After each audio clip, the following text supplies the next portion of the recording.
Diddy update, breaking news on Tuesday morning. His team has filed a motion for his release. They want him out on bond pending conditions until his sentencing in October. What they argue is that this is an unprecedented prosecution. After all of the brouhaha, almost all of the charges were dismissed. Racketeering, no. Sex trafficking, forced labor, kidnapping, arson, all of that stuff was dismissed. The only thing that he was convicted of was paying for sex. The jury found that this was consensual adults, that everybody consented. Nobody was forced. Nobody was coerced. And what his legal team argues is if you look at the history of this Mann Act in 115 years, everybody who was ever convicted got out pending sentencing. And in fact, the history of the Mann Act shows that prosecuting people for being the customer when they're not as part of an enterprise making profit is not what this act was designed for. His lawyers argue that what the prosecution has done is proven that him and his girlfriends were in consensual swinger relationships. They hired adult male escorts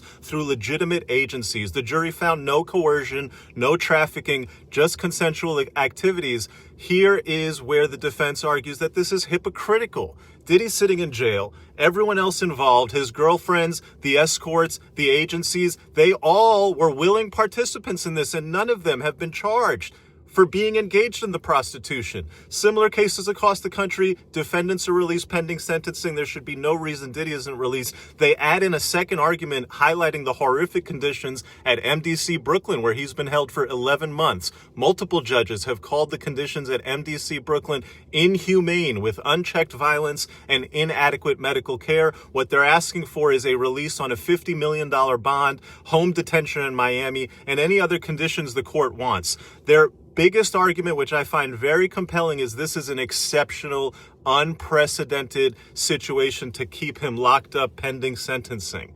What do you guys think?